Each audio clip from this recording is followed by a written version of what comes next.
Valeria, buenas tardes. En la estructura de costos del precio del pan popular de 12 centavos se incluye la cobertura de salarios básicos, prestaciones y aportes a la seguridad social de los panificadores del país. Los ciudadanos deben conocer que el acuerdo implica el precio de 12 centavos como máximo y no como una norma. El peso que debe tener el pan es de 50 gramos ya horneado.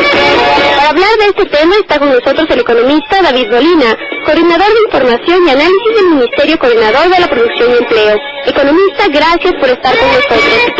Las negociaciones fueron bastante reñidas, tomando en cuenta que las partes, tanto el gremio de los calificadores y el gobierno, tenían posiciones diferentes. Por un lado, el gobierno planteaba subir 1 centavo al costo del pan popular, pero los panaderos pedían 3 centavos. ¿Cómo se llegó a este acuerdo? Buenas tardes, gracias por la invitación. Primero hay que conocer bien el contexto del por qué el sector panificador se reúne con nosotros y por qué el gobierno nacional empieza o retoma algunas negociaciones que se habían llevado el año pasado. Primero, es verdad que a mediados del año anterior y este año se prevén costos o incrementos importantes en los precios de las principales materias primas. Es decir, el mundo está viviendo un escenario en el cual los precios de los principales productos de primera necesidad, básicamente agrícolas, están hacia el alza. Ustedes conocen que el pan tiene una estructura de costos para elaborar un pan, es decir, un panadero mediano, pequeño o micro, evalúa su estructura de costos en función de básicamente 3 insumos básicos. El uno es el precio de la harina, el otro es el precio de las grasas y aceites que utilizan en el sector panificador, el azúcar también, aunque con un poco menos de impacto en el costo, y la otra es también el impacto que tiene el incremento salarial que rige a partir de este año. Ustedes conocen de $264 para todos los trabajadores indistintos, es decir, antes el sector artesanal, los panaderos artesanales tenían un salario más bajo que el salario mínimo general para todos los trabajadores desde el año anterior, y obviamente este año el salario es igual para todos. Entonces el sector panificador siente que les está golpeando ese incremento de costos. En octubre del año anterior ya vimos un aumento en los precios internacionales del trigo, y teníamos información de que el precio de la harina iba a subir en diciembre.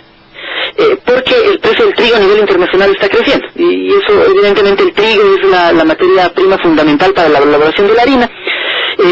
Las grasas y aceites estaban subiendo, entonces sabíamos que se nos venía un incremento en los costos importante. En octubre nos reunimos con el sector panificador y acordamos hacer un esfuerzo mutuo entre los proveedores de estas materias primas, en este caso los molinos, en este caso los ingenios y los productores de aceites y grasas, para que tuvieran un trato preferencial al sector panificador y trataran de posponer lo máximo posible los incrementos de los precios que ellos estaban obligados a hacer por el incremento en los precios internacionales.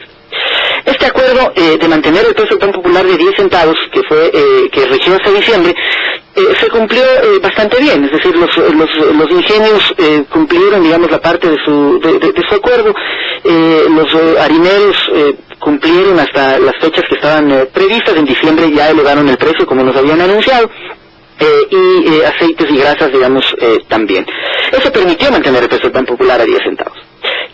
Paralelamente a eso, el gobierno nacional se comprometió en ese momento, sabiendo que a final de año íbamos a tener un problema, a preparar un proyecto de tecnificación del sector panificador. ¿Por qué? Porque es importante que la ciudadanía conozca esto. Porque no solo las materias primas es lo que encarece el costo de producción del pan, sino también el nivel de tecnificación de las panaderías. La mayor parte de panaderías en el Ecuador son panaderías muy pequeñitas, con maquinaria ya obsoleta, es decir, no ha habido renovación de equipo. De información que nosotros disponemos del Ministerio de Industria y Productividad, el sector panificador es uno de los sectores industriales y artesanales con mayor obsolescencia de maquinaria. ¿Qué nos hemos comprometido nosotros con el sector panificador?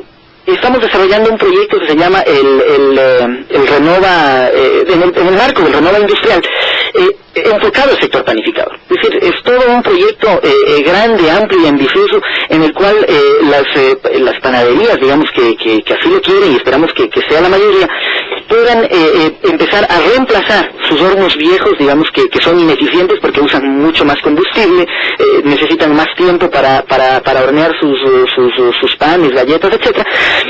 Y a cambio de eso, digamos, el gobierno lo que hace es dar líneas de crédito mucho más blandas, para que puedan este sector panificador renovar su maquinaria, ser más eficiente.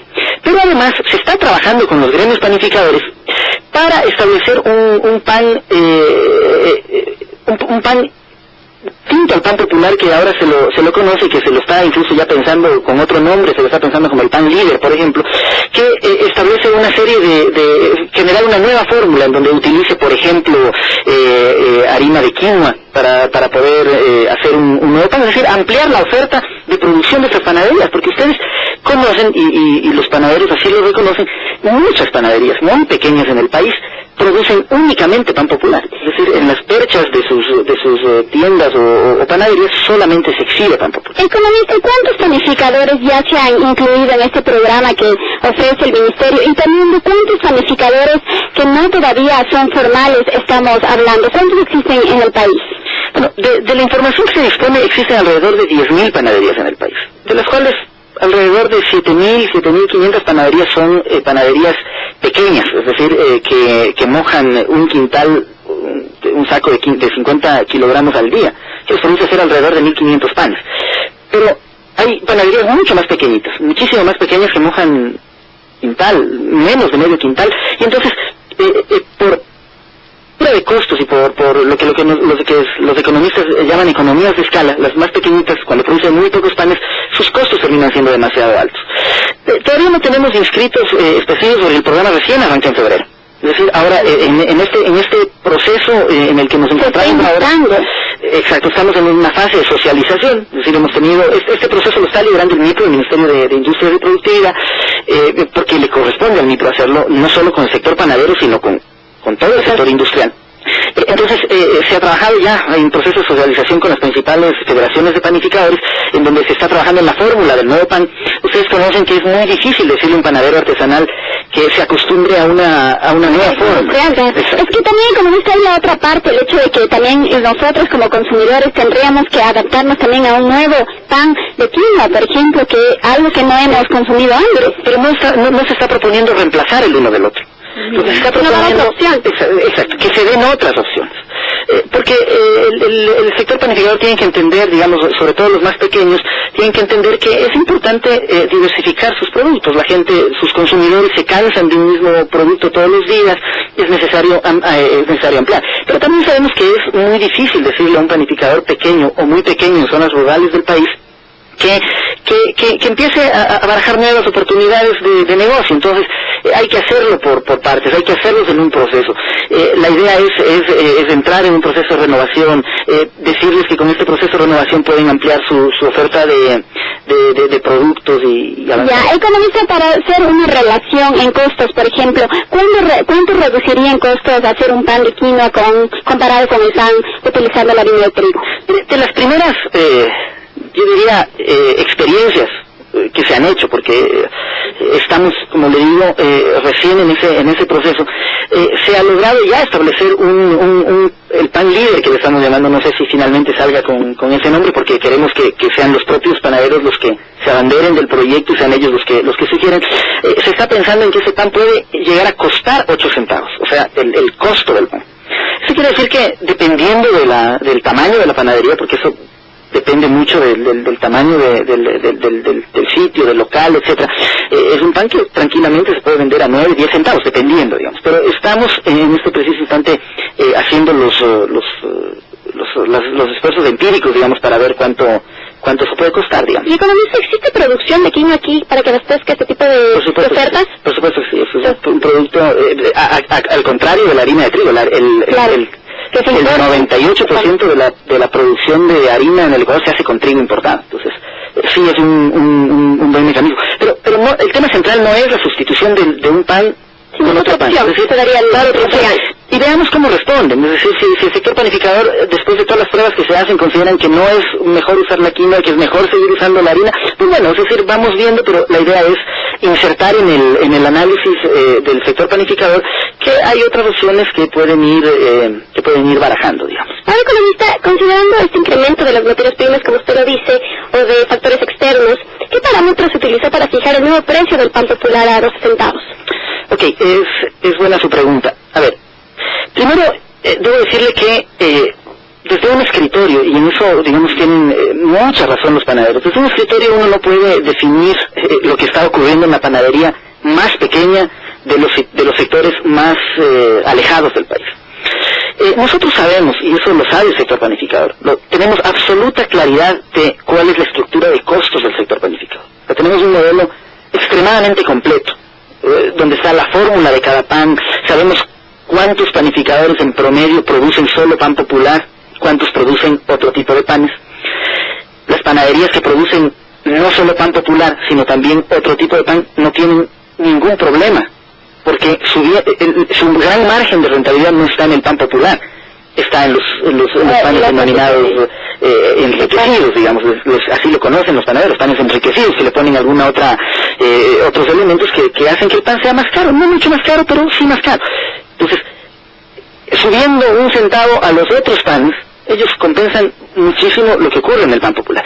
Sin embargo, también es verdad que en sectores mucho más alejados, en sectores sobre todo rurales, primero que las materias primas pueden estar llegando con un plus o con un adicional de lo que cuesta llegar a zonas rurales. Esa panadería sí va a tener un problema, porque ya le llega a un precio probablemente más caro por efectos de la intermediación. Ustedes saben que los intermediarios abusan de alguna manera de los más pequeños, de los que están más alejados, les suman costos absolutamente que no deberían, y digamos los costos llegan a ser más altos. Segundo, producen 500 panes al día. Al producir 500 panes al día ya su estructura de costos es alta. ¿Por qué? Porque tiene una estructura productiva muy pequeña que hace que la producción sea más cara. Claro. Y claro, no producen otro tipo de panes. Y por lo tanto no tienen la posibilidad de mover otros precios y por lo tanto se quedan ahí. Entonces nosotros sabemos que esas tienen un problema. Cuando nosotros dijimos que, dada la estructura de costos de las panaderías, nosotros no encontrábamos razón para que el precio del pan subiera más de 1 centavo, que eso es lo que nos dice los números, nos dice la técnica y nos dice su estructura de costos. Y ya le voy a explicar a la gente qué incluye esa estructura de costos, Okay. para ver. Pero lo que ocurre ya en la práctica es que también nosotros tenemos que ser muy sensibles a la realidad de, aunque sea 1 o 2 panaderías, o 3 o 4 o 5, las que sean, que no encajen en el promedio del sector. Me refiero a la panadería más pequeñita. Nosotros hemos tomado como ejemplo una panadería que moja medio quintal, pero hay panaderías que mojan 1/4 de quintal, es decir, que hacen 200 panes, es decir, que viven casi del día a día. O sea, lo que entra por la caja sale para sus gastos, no se asalarían, es decir, son economías extremadamente informales. Entonces, nosotros creemos que una política pública que en el momento que no se da la holgura para que pueda esas panaderías muy pequeñitas tener un margen un poco mayor, pudiéramos estarlos condenando a su desaparición. Por eso la ciudadanía tiene que saber que nosotros sabemos que el precio de 12 centavos ya es un precio que cubre absolutamente todas las panaderías. De tal manera que nosotros creemos y así aspiramos que las panaderías que tienen estructura de costos mucho más bajas, panaderías medianas, la que normalmente la gente de clase media, por ejemplo, va a su barrio, la gente pobre va a una panadería, digamos, medianamente grande, donde hay varias opciones de panes. El precio del pan popular no hay razón para que cueste más de 11 centavos. Nosotros creemos que el precio máximo que se ha autorizado de 12 centavos debe empujar el precio hacia abajo. Y deben haber muchas panaderías en Quito, en Guayaquil, en Cuenca, en otras provincias donde el precio del pan popular tiene que venderse a un precio más bajo. Ya.